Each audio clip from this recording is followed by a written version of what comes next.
Stone Soup by John J. Muth.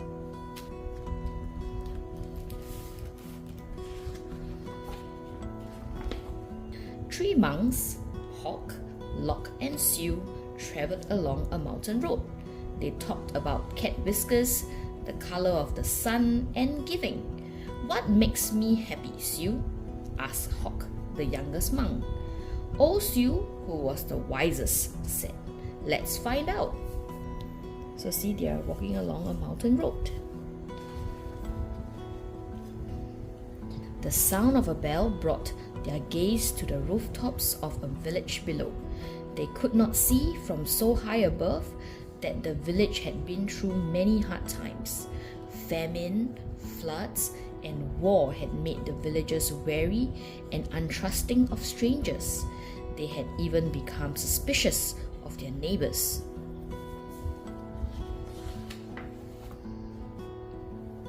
The villagers worked hard, but only for themselves. There was a farmer, a tea merchant, a scholar, a seamstress, a doctor, a carpenter, and many others, but they had little to do with one another. When the monks reached the foot of the mountain, the villagers disappeared into their houses. No one came to the gates to greet them. And when the people saw them enter the village, they closed their windows tight.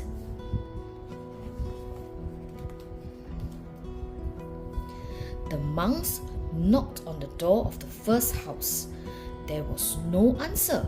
Then the house went dark. They knocked on a second door, and the same thing happened. It happened again and again, from one house to the next.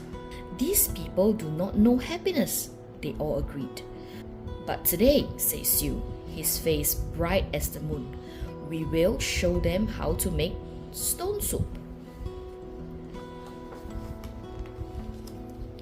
They gathered twigs and branches and made a fire. They placed a small tin pot on top and filled it with water from the village well. A little brave girl who had been watching came to them. "What are you doing?" she said. "We are gathering twigs," said Look. "We are making a fire," said Hawk. "We are making stone soup, and we need 3 round, smooth stones," said Sue. The little girl helped the monks look around the courtyard until they found just the right ones.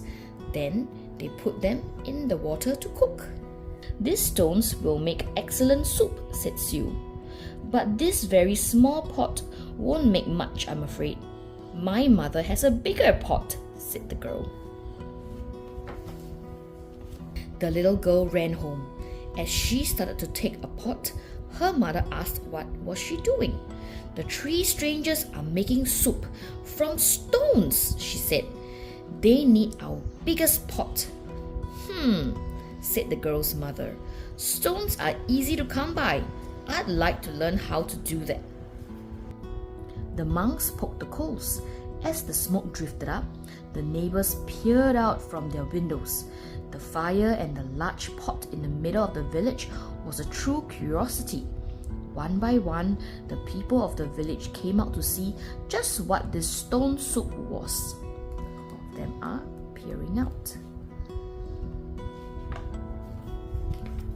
"Of course, old school stone soup should be well seasoned with salt and pepper," said Hawk. "That is true," said Lock as he stirred the giant pot filled with water and stones. "But we have none." "I have salt and pepper," said the scholar, his eyes big with curiosity. He disappeared and came back with salt and pepper and even a few other spices. Sue took a taste. "The last time we had stone soup of this size and color, carrots made the broth very sweet." "Carrots?" said a woman from the back. "I may have a few carrots, but just a few." And off she ran. She returned with many carrots as she could carry and dropped them into the pot. Do you think it would be better with some onions? Asked Hawk. Oh, yes, maybe an onion would taste good, said the farmer, and he hurried off. He returned in a moment with 5 big onions, and he dropped them into the bubbling soup. Now that's a fine soup, he said. The villagers all nodded their heads as the smell was very agreeable. But if only we had some mushrooms, said Sue, rubbing his chin.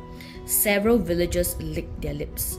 A few dashed away and returned with fresh mushrooms, noodles, pea pods, and cabbages. Something magical began to happen among the villagers. As each person opened their heart to give, the next person gave even more.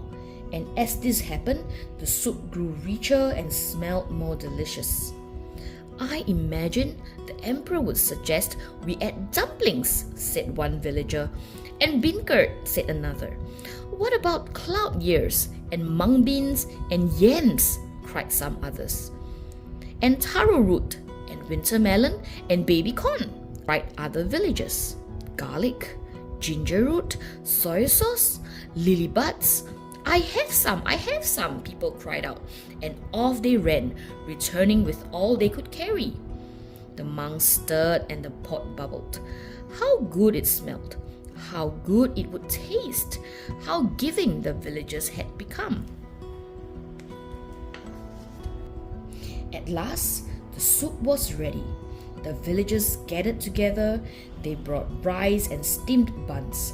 They brought lychee nuts and sweet cakes. They brought tea to drink, and they lit lanterns. Everyone sat down to eat. They had not been together for a feast like this for as long as anyone could remember. After the banquet, they told stories, sang songs, and celebrated long into the night.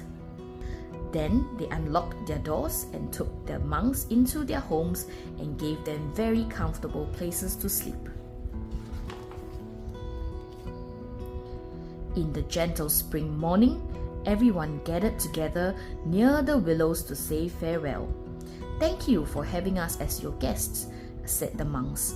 You have been most generous. Thank you, said the villagers. With the gifts you have given, we will always have plenty. You have shown us that sharing makes us all richer.